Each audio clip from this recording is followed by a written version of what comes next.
ওসমান হাদির মৃত্যুকে কেন্দ্র করে ভারত বাংলাদেশ সম্পর্ক এখন চরম টানাপোড়েনের মধ্যে। একই সঙ্গে দীপু দাস খুনের ঘটনায় ইউনূসের বিরুদ্ধে দফায় দফায় প্রতিবাদ চলছে পশ্চিমবঙ্গে।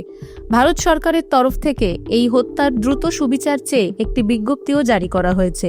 এই অবস্থায় পশ্চিমবঙ্গের বিরোধী দলনেতা শুভেন্দু অধিকারী বাংলাদেশের সঙ্গে বাণিজ্য বন্ধের দাবি তুলেছেন। এরপরই নতুন করে চর্চা শুরু হয়েছে ঢাকা কতটা দিল্লির উপর নির্ভরশীল তা নিয়ে।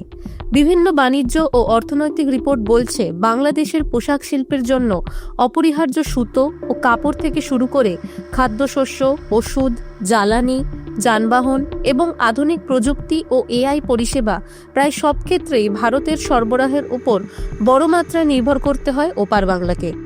বাংলাদেশের আমদানি তালিকায় সবথেকে বড় শিরোনাম দখল করে সুতো ও তুলো জাতীয় কাঁচামাল।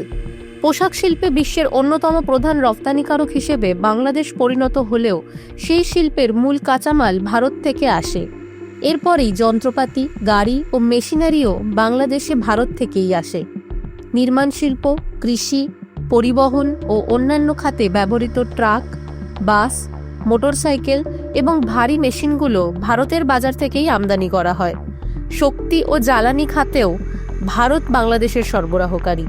বাংলাদেশ প্রতি বছর ব্যাপক পরিমাণ ডিজেল ও পেট্রোল আমদানি করে থাকে এবং ভারতের রিফাইন্ড জ্বালানি পণ্যগুলো দেশের শিল্প ও পরিবহন খাতে ব্যবহৃত হয়। ভারত থেকে বাংলাদেশ বিভিন্ন কৃষিপণ্য এবং খাদ্যশস্যও আমদানি করে থাকে। ভারতের পেঁয়াজ রফতানি বন্ধ বা সীমিত হলে বাংলাদেশের বাজারে তার প্রভাব সরাসরি পড়ে। পেঁয়াজের পাশাপাশি আলু, রসুন, আদা, শুকনো মরিচ, বিভিন্ন ডাল ও মশলা জাতীয় পণ্য ভারত থেকেই আমদানি করা হয়। খাবারের পাশাপাশি প্রযুক্তি খাতেও ভারত বাংলাদেশের অন্যতম প্রধান অংশীদার।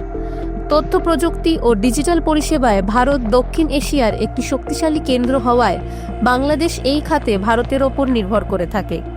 সার্বিকভাবে দেখা যায় বাংলাদেশ ভারতের কাছ থেকে যে পণ্যগুলো আমদানি করছে সেগুলি তাদের দেশের অর্থনীতি, খাদ্য নিরাপত্তা, শিল্প উৎপাদন, ব্যবসা কার্যক্রম ও সাধারণ মানুষের দৈনন্দিন চাহিদা পূরণের ক্ষেত্রে গুরুত্বপূর্ণ ভূমিকা পালন করে।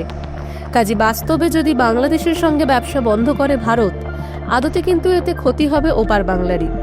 ভারতের সঙ্গে বাণিজ্যে একটু ধাক্কা লাগলেই নিচের দিকে নামতে থাকবে বাংলাদেশের অর্থনীতি।